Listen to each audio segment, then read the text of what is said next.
Mais cette semaine qui s'achève, on a quand même vu un journal qui condamnait les discours de haine et le tribalisme au niveau des médias. Et votre photo a été plaquée à la une de ce journal, y compris la photo de Limbi Lobé, ce qui sous-entendait que vous êtes, entre guillemets, les porte-étendards du discours de haine et du tribalisme au niveau des médias. Le journal n'a fait que son travail, certainement, professeur. Vous vous reconnaissez dans ce travail? Non, c'est ce que vous pensez. En réalité, ce n'est pas pour rien que les deux figures que vous voyez ont été exposées à la vindicte populaire. Ah bon? Ça, ce sont des techniques fascisantes de la production de l'ennemi. Ça veut dire que parce qu'on tient des discours ou des analyses qui ne plaisent pas à certains groupes d'intérêts, à certains groupes de causes, ils vous diabolisent. Et évidemment, c'est très souvent excessif. Pour ma part, ce qui me vaut d'être à la une de ce journal, ce sont mes critiques virulentes du leader politique qu'on appelle Maurice Kamto. Ah, il y a un rapport? Mais bien sûr, puisque ça ne leur plaît pas, ce journal étant un de ces relais médiatico-idéologiques, il faut diaboliser ma personne. Et ça a trait à l'émission la semaine dernière. Est-ce que ceux qui ont vu cette émission ont trouvé que j'avais même été particulièrement virulent au cours de cette émission? Ce qui me vaut ça... Vous étiez dans la science. Au-delà même d'être dans la science, je pense que je disais les choses de manière très très pondérée. Et justement, dans un souci pédagogique, je n'avais pas besoin de polémique pour que les gens puissent comprendre de quoi on parlait. Mais ce qui me vaut cette mise à l'index, parce que c'est une mise à l'index qui participe d'un esprit d'inquisition, c'est simplement qu'au moment où le professeur Messanga Nyamding évoquait un livre sulfureux qui participe à ce qu'on appelle l'idéologie ethno-fasciste. Il s'agit de quel ouvrage? L'ouvrage La problématique de l'unité nationale au Cameroun, d'Emmanuel Kenya Pocampé à son âme. J'ai simplement dit que le préfacier de cet ouvrage s'appelait Maurice Kamto, ce qui peut être constaté. Bon. Et pourquoi vous l'avez rappelé? Mais parce que c'est un fait historique. C'est un fait historique. Celui qui veut prendre le livre, il va acheter le livre, il voit qui est le préfacier. Et il voit le contenu. Que dit la quintessence de cet ouvrage? La quintessence de cet ouvrage, c'est une critique d'abord du système politique et institutionnel camerounais, mais ça ne s'arrête pas à ça. Ça veut dire que la critique du système institutionnel et politique camerounais ne s'arrête pas à une critique idéologique de ses principes, de ses mécanismes de fonctionnement. Cette critique est communautairement marquée. Ça veut dire qu'on dit que depuis le début de l'État camerounais, cet État est orienté contre une communauté précise qu'il persécute. Et on estime que les raisons pour lesquelles l'État camerounais persécute cette communauté, c'est parce que cette communauté a des qualités que les autres communautés n'ont pas, et aussi bien l'État comme corps, corps souverain, que ces communautés jalousent cette communauté.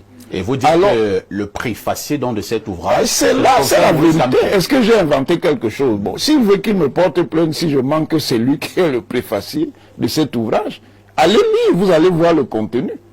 Voilà ce qui me vaut ces choses. Et je dis, et je l'ai déjà dit, et je le redis, il faut que les Camerounais fassent attention.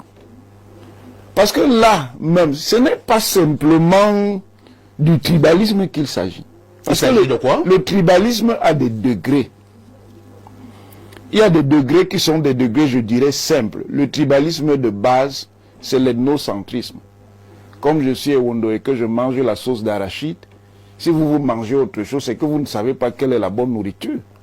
Ça, c'est encore des choses très simples. C'est encore des choses très simples. Mais le stade suprême, c'est comme je suis Ewondo. Parce que je suis Ewondo, je suis ontologiquement, biologiquement, anthropologiquement et culturellement supérieur aux autres. Vous voyez à quoi ça correspond? Là, ça devient dangereux. Ça devient plus que dangereux. Parce que si vous n'êtes donc pas Ewondo, pour moi, vous n'êtes pas un humain complet, vous êtes un sous-homme. Vous ne faites pas partie des hommes supérieurs. Vous voyez donc les mécanismes de ce type-là. Ce sont des mécanismes très dangereux. Et ce sont des mécanismes meurtriers. Parce qu'à partir de ce moment, vous êtes en mesure de justifier la mise à mort de groupes collectifs pour la simple raison de leur origine communautaire, qu'elle soit tribale, qu'elle soit ethnique, qu'elle soit raciale. Et vous êtes capable, c'est d'autant plus dangereux que c'est écrit. C'est-à-dire que ça repose sur des documents écrits, c'est-à-dire ce qu'on appelle en termes techniques une doctrine codifiée. Parce qu'à partir du moment où vous avez une doctrine codifiée, vous pouvez construire des plans. Et c'est de là que partent des plans d'extermination. Donc ce sont des choses extrêmement dangereuses avec lesquelles il ne faut pas s'abuser. Très bien. Donc je finis en disant que dans un pays aussi divers que le nôtre, et ça participe du débat, nous devons être extrêmement tolérants. Parce que si le Cameroun lui-même se dit, et ça a un sens, quand les Camerounais, un peu par fierté et nobilisme, s'appellent le continent, c'est l'expression de leur diversité, et une diversité qui est effectivement le croisement des différents foyers culturels, ethno-culturels de l'Afrique. Ça veut dire que nous devons être extrêmement tolérants, être toujours capables de respecter les autres et de comprendre leurs orientations. Bien entendu, quand il y a rencontre de culture, il y a toujours des frictions. Il n'y a pas une rencontre culturelle qui ne va pas sans conflit. Mais la sagesse, c'est d'être en mesure de régler cela en sortant non de la haine. Mais au Cameroun, on est dans la perversion, et cette perversion est très très dangereuse. Et c'est ce que M. Elimbi Lobé disait. Ce sont même les gens qui dénoncent ce type de comportement qu'on finit par vous présenter comme les producteurs de ces comportements dits de haine. Merci, professeur. On passe justement la parole à Abel Elimbi Lobé. Abel Elimbi Lobé, ce matin, nous parlons une fois de plus des discours de haine. Nous parlons du tribalisme et nous allons faire un travail très important. D'abord, énumérer les causes et maintenant, par la suite, essayer de voir les conséquences. Abel Elimbi Lobé, qu'est-ce qui peut être à l'origine du discours de haine au Cameroun et maintenant du tribalisme?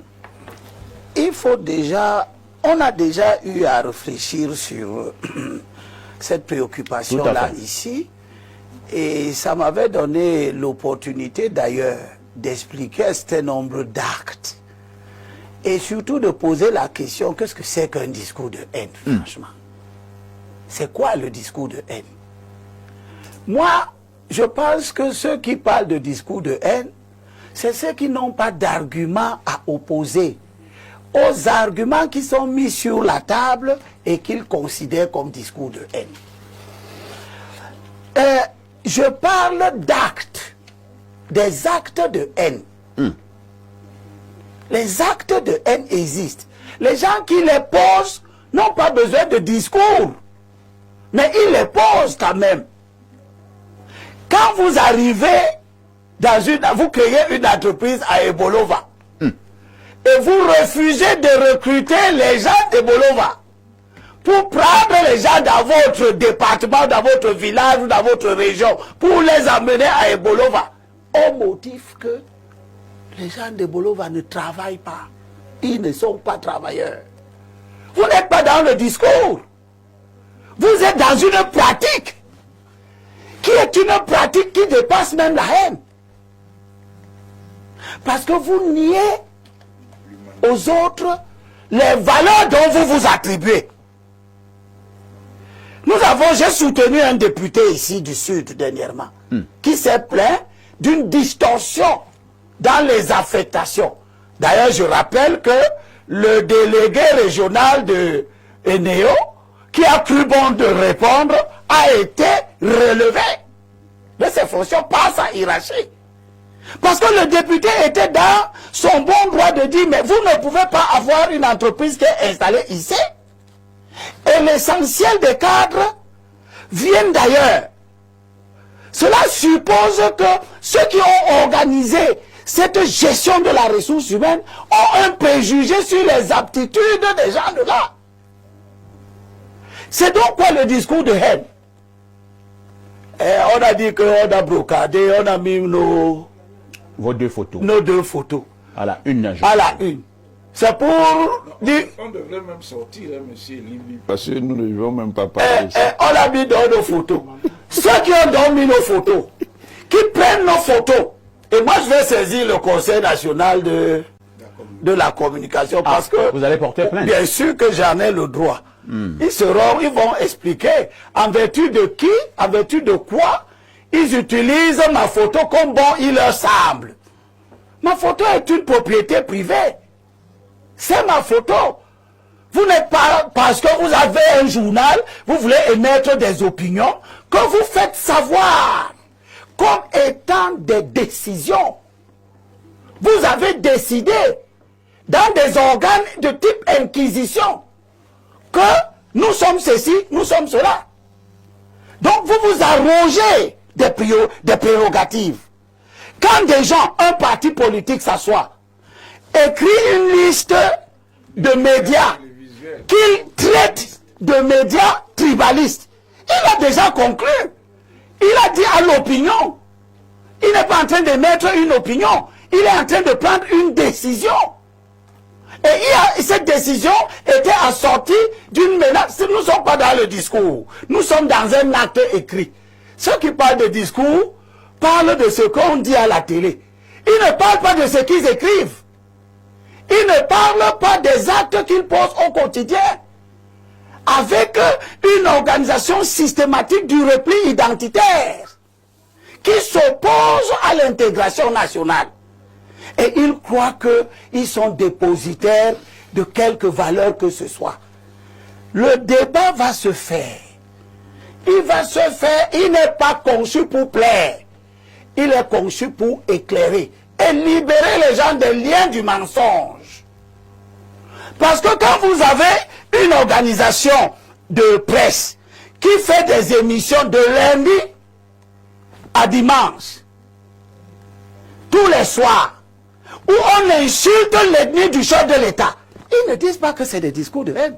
Tout à fait. Vous avez entendu un homme comme Albert Zonga dans une télévision, et principalement la télévision de la haine, qui est à Douala, qui se permet de relayer et les écrits d'un parti politique de la haine.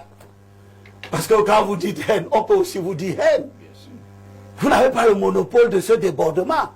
Mais c'est dans cette télévision-là, et que le Conseil national de la communication n'a pas interpellé au demeurant, que M. Zonga traite le chef de l'État du Cameroun de démon incarné.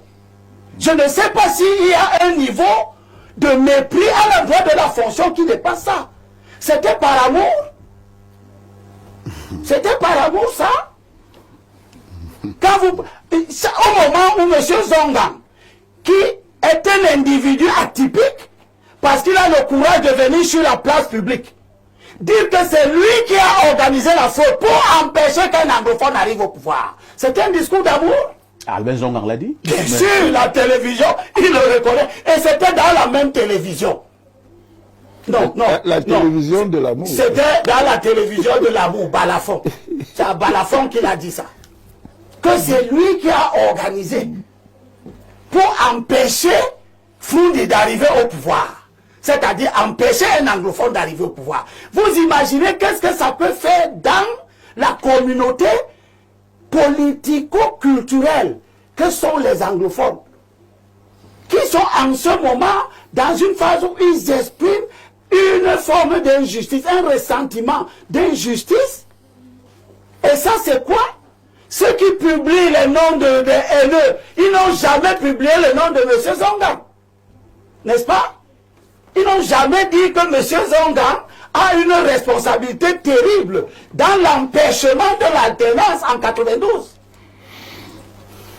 Donc nous avons affaire à ce qu'on appelle, le colonel Jabo a fait tout un livre par rapport à la question ukrainienne, la fabrication de l'ennemi. Oui, c'est ça. C'est ça qu'il s'agit. Monsieur Parfait, ici, vous conduisez des émissions qui prennent le pas sur des organes de presse qui croyaient détenir le monopole de la manipulation des consciences. Et du contrôle des opinions. Et du contrôle des opinions. Voilà. À partir de ce moment, on fabrique Info TV comme un ennemi, on lui attribue des qualités, des défauts, tout simplement parce qu'on est battu sur le terrain de la mobilisation des esprits, de l'éclairage qu'on apporte. Les ennemis de la contradiction qui lancent des fatwas, c'est des discours d'amour. Ceux qui sont partis dire à ma femme que le sang va couler, c'est des discours d'amour. Ceux qui tapent les ambassadeurs, qui détruisent, qui urinent sur la photo du chef de l'État, des actes d'une sauvagerie inouïe qu'on a vu dans plein d'autres pays africains. Ça, ce sont des comportements d'amour, n'est-ce pas? Ce sont des comportements unificateurs qui renforcent l'unité. Vous oubliez que le chef de l'État a une communauté derrière lui. Vous oubliez que le chef de l'État a des amis derrière lui. Vous oubliez que le chef de l'État a tout un parti qui est d'ailleurs le plus grand en termes de militants, en termes de tout. Et que si les membres de ce parti, si les membres de sa communauté réagissent comme vous vous sentez en droit de réagir chaque fois que vous êtes critiqué, vous aurez quelque chose dont vous n'imaginez pas l'ampleur. Je préfère leur rappeler ce que la Constitution dit. Elle dit que nul ne peut être inquiété en raison de ses origines, de ses opinions, mais on inquiète Info TV en raison de ses opinions, de sa ligne éditoriale. Et de l'origine de son promoteur. On inquiète Niemek, Elimbi, Parfait, etc., qui ont déjà fait l'objet d'inquisition. On les inquiète pour leurs opinions. Mais la Constitution dit, nul ne peut être inquiété en raison de ses opinions ou croyances en matière religieuse, philosophique ou politique, sous réserve du respect de l'ordre public et des bonnes mœurs. J'appartiens à une communauté dont je suis fier, en ce sens que ma communauté n'a jamais eu le sang sous les mains. Et l'histoire dit très bien les communautés qui ont le sang sous les mains. Discours haineux, cause et conséquences. Le cas du Cameroun nous intéresse. Ça signifie qu'au niveau de l'université de Yaoundé 1, par exemple, ça peut faire l'objet d'une soutenance de thèse. Et je ne fais que poser une question. Quelles sont les causes du discours de haine au Cameroun? C'est un problème très important. Saint-Éloi, si nous n'avons pas les causes, il sera très difficile qu'on puisse véritablement cerner le problème et maintenant voir les conséquences et probablement comment éviter et éradiquer les discours de haine. Est-ce que vous voyez un peu la méthode du journaliste que je suis? Vous avez la parole. Merci, parfois ici. Je voudrais tout d'abord vous féliciter d'avoir eu le courage de mettre sur la table un sujet qui divise, qui fâche. Tout à fait. Or, un sujet qui a besoin d'être débattu en toute liberté, tout à fait. En toute conscience. Ça, vraiment, je vous félicite pour ça. Merci. Je me souviens toujours des propos du promoteur du véhicule Mercedes qui avait dit un jour, quand on lui a parlé des marques de voitures, il a dit, il y a deux marques de voitures au monde. Il y a la Mercedes et les autres. Et la technique de victimisation d'une certaine tribu au Cameroun nous laisse l'impression que le continent, le Cameroun, il y a eux et les autres au Cameroun. Tu ne vas pas être on va aussi te classer. Si on raisonne comme ça, on peut donc arriver à la conclusion que, n'ayant pas un ressortissant de cette tribu sur ce plateau, Info TV, Parfait ici, sont tribalistes. Mais, parce qu'il y a eux et les autres. Ici, sur ce plateau, vous avez un Douala, vous avez un Bassa, vous avez un Goumba. Saint-Éloi Bidou, lorsque moi je constitue mes plateaux, l'aspect ethnique m'importe peu. Quand moi je constitue mes plateaux, ce qui est important pour moi, c'est ce que tu apportes dans mon débat. Voilà. C'est important. Voilà, justement. Il y a du centre. Moi je suis un Néonde du centre. Lui il est du sud. Vous voyez donc que quand on présente les choses comme ça, c'est-à-dire eux et les autres, il y a de quoi déclarer que tous les Camerounais sont tribalistes. Je voudrais, peut-être, j'aurais bien voulu participer au débat de la semaine dernière. Parce que Info TV, vous vous êtes donné une ligne éducative. Vous éduquez, vous instruisez. Et pour nous instruire, il aurait fallu que les professeurs qu'il y avait sur le plateau de télévision l'autre jour partent de l'histoire. L'histoire du monde a été écrite par les vainqueurs de la guerre et par les Juifs. Et comme ils étaient vainqueurs, ils ont écrit l'histoire en leur faveur. C'est-à-dire que quelqu'un peut être en train de faire pipi sur votre genou et il vous demande de dire qu'il pleut. Et c'est ce que vous devez retenir. Et c'est comme ça que sont nés des courants de pensée qu'on a appelé, par exemple, le révisionnisme. Le révisionnisme, c'est la contestation de l'histoire telle qu'elle est racontée et telle qu'elle est vécue. Et Limbi Lobé, qui est à l'origine de tous ces problèmes. Ah bon? De tous ces débats. De tous ces débats. Disons de tous ces débats. De tous ces débats. Moi, je dis même de tous ces problèmes. Parce que si Limbi n'avait pas traité quelqu'un de bandit sur ce plateau, le débat ne devait pas enfler. Non, justement. C'est pour ça que j'ai dit que Limbi Lobé, qui est à l'origine de tous ces problèmes, n'a fait jouer que son instinct de révisionniste. C'est-à-dire que dire que ce qui nous a été raconté n'est pas exact. Et il y a eu le négationnisme qui a suivi. C'est-à-dire que l'histoire a concédé à un individu une stature qui est contestable. Et c'est des choses que le professeur Owolangini, je parle sous son contrôle, et qu'il enseigne à nos étudiants. Donc c'est des courants qui existent et qui ont besoin d'être connus. S'ils avaient été connus, j'ai vu des journalistes, des intellectuels originaires de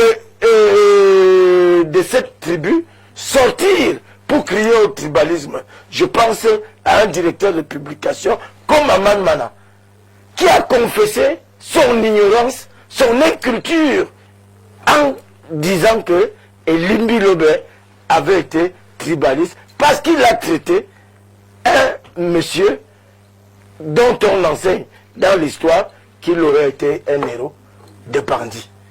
Donc, je voudrais faire une petite démonstration, s'il vous plaît. Parce que c'est vrai que vous vous éloignez légèrement du débat. Hein. Non, je ne vous m'éloigne avez pas. encore une minute je vous dis que, pour votre démonstration. La cause profonde de cette histoire-là, c'est l'ignorance des mouvements historiques. Des faits historiques. Et nous avons donc fini avec les indépendances. Le combat était terminé. Et Limbi Lobé a juste voulu rappeler que le combat n'était plus celui-là. Si quelqu'un conteste l'État, si quelqu'un conteste la conduite des affaires par celui qui a été désigné pour le faire, il est devenu un anarchiste. Si Saint-Éloi Bidou, j'insiste, vous faites dans le désordre. Vraiment, le débat de ce matin en canevas, je vous recadre. Vous savez que je suis régulièrement convoqué quelque part pour un problème de recadrage. Nous parlons du discours de haine. Nous parlons du discours de haine et du tribalisme. Et la question qui vous était destinée était celle de savoir quelles sont les causes de ces discours de haine et de ce tribalisme au Cameroun. Vraiment, le débat portant sur Limbi Lobé la semaine dernière, nous l'avons déjà effectué. Nous sommes en train d'évoluer au niveau du débat public. Vous avez à nouveau la parole. Si le CNC avait connaissance de ces pans de l'histoire, du révisionnisme, du négationnisme, il ne vous aurait pas convoqué pour considérer la déclaration de quelqu'un sur votre plateau que c'est un discours haineux.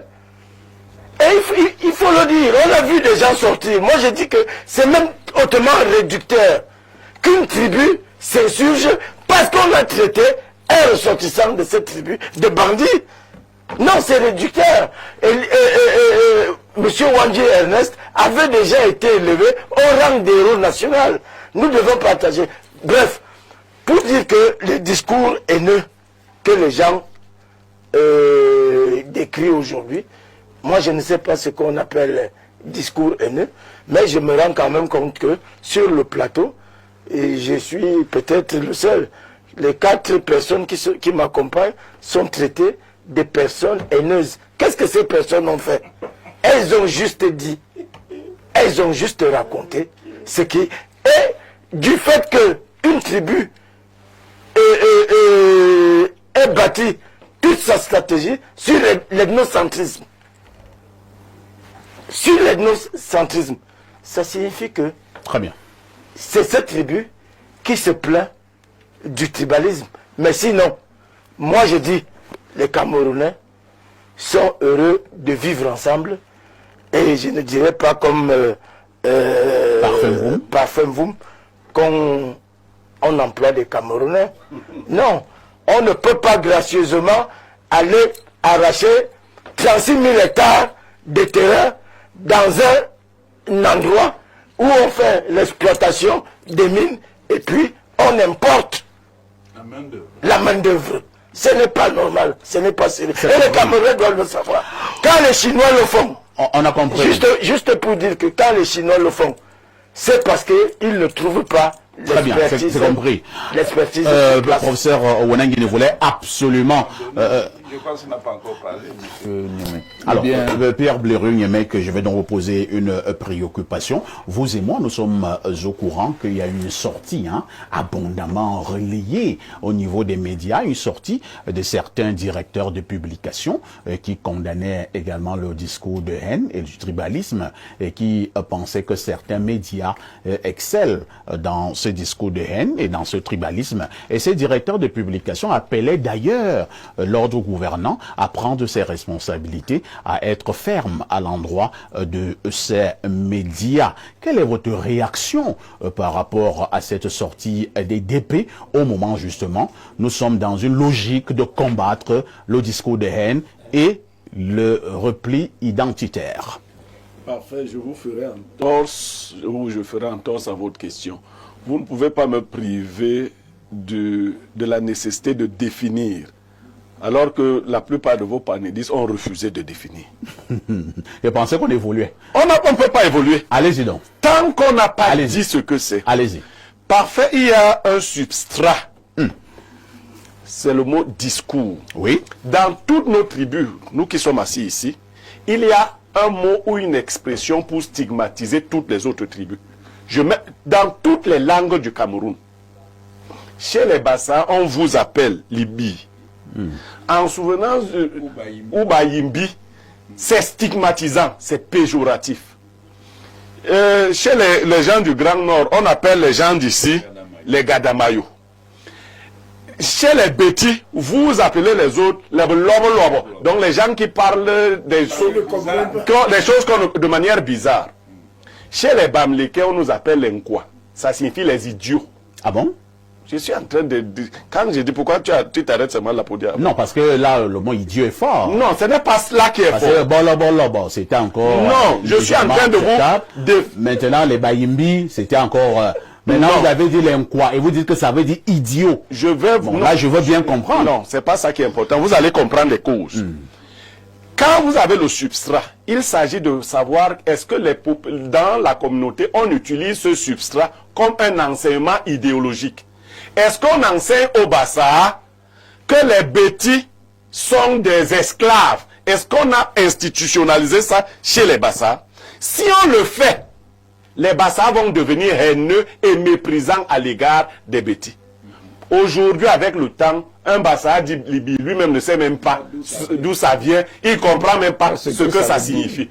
Quand un Betty dit lui-même veut parler le Bassa, donc en fait, il n'y a pas une idéologie pour lui permettre de transmettre ça de génération en génération comme un système de pensée. Mais par contre, on enseigne aux gens que quoi signifie idiot, des gens qui ne savent pas garder l'argent, qui ne savent pas s'organiser, et ça fait un enseignement. Et parfois, vous me venez de vous faire quelque chose de terrible. J'ai grandi en Balmayo. Il y avait un monsieur là-bas qu'on appelait Nda Planteur, qui avait une quincaillerie. Et Nda Planteur... Il a été très célèbre. Nda Planteur, vous voyez son nom? C'était un nom à peu près petit. Nda Planteur demandait à ses ouvriers comment on peut être en Balmayo et aller chercher seulement les travailleurs au village. Il disait qu'il fallait diluer les travailleurs. Parfois, vous me venez de vous dire que quand dans une structure, on met les gens d'une seule communauté, ils ne voient que les Camerounais qui travaillent. C'est ça qu'il a dit, n'est-ce pas? Mais quand on sort la liste de l'EMIA, on souligne les noms des Betty. On dit que Betty. Là, ne faut pas que... vraiment, pourquoi? Vraiment, les gens, s'ils sont méchants. Les gens comme... Parfois, vous pouvez sorcier. Comment ça? Oui, ça c'est la... Ça c'est les gens... Vous n'allez pas traiter par... Non, vous ne pouvez pas être hypocrite à ce niveau. Même vos propres enfants, parfait, quand vous faites des cadeaux, si c'est aux mêmes enfants que vous le faites, comment les autres vont se sentir? Parfait, vous me venez de vous dire que l'équilibre régional ne sert à rien. C'est-à-dire que comme il est Ngumba, son frère, c'est son frère qui a la CRTV.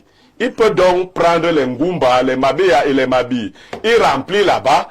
Bon, il n'y a pas suffisamment de gens de chez lui qui peuvent remplir la CRTV. Mais s'il y en avait, il pouvait donc le faire. Et on avait dit que ce sont les Camerounais. C'est quelle hypocrisie ça. Pourquoi chacun regarde parmi les ministres, les DG, pour voir les gens de chez lui, ma soeur, pour se reconnaître. Pourquoi il y a des fêtes? Il n'y a pas que les Camerounais, et Camerounais n'existent pas. Il n'y a pas ça n'existe pas. C'est une hypocrisie toute. Je suis Bassa, je suis Longon. Voilà ce que je suis. Parfait est Wondo, il est de Mebarkono. Comment il est Mebarkono. Tout à fait. Si on nomme seulement les Mebarkono, je ne serais pas content. Les Ngumba sont allés fêter quand on a nommé Charles Ndongo. Il n'y avait pas les Bassa là-bas. On ne sait pas les Camerounais. Donc, c'est un mensonge qui entretient donc la vraie haine. Chacun veut se retrouver. Et si Paul Biya n'avait pas réussi à faire que les différents Camerounais viennent se retrouver à la table du manger et du boire, il y a longtemps qu'on l'aurait chassé. Ça c'est clair. Il n'y a même aucune façon. Donc, si on est donc hypocrite à ce point, soit parce que quelques personnes vous donnent des perdièmes, allez les défendre, allez nous défendre sur Info TV, allez dire que parfois ici et autres. C'est cette hypocrisie-là qui nous empêche de nous asseoir et de nous regarder en face. Pourquoi vous avez enseigné à vos enfants que les Nkwa sont les idiots? Retirez cet enseignement. Commencez à respecter les Nkwa. Dites à vos enfants que Nkwa, idiot, là, c'était un mauvais mot. Que chacun enseigne à ses enfants que ce n'est pas bien. Aujourd'hui, quelqu'un vous a dit que les Juifs ont gagné la guerre. Vous savez à quoi les Juifs nous ont soumis? Même moi, j'ai peur. Il y a un concept qu'il ne faut jamais évoquer. Dans le monde, les Juifs vont vous attaquer. Mais ce que les Juifs ont fait aux autres, personne n'en parle. Personne n'en parle. Et nous allons vers une telle situation si nous ne faisons pas attention. C'est-à-dire qu'il arrivera un moment où il vous sera interdit d'évoquer une communauté. Interdit. Tellement elle sera devenue puissante comme la communauté juive.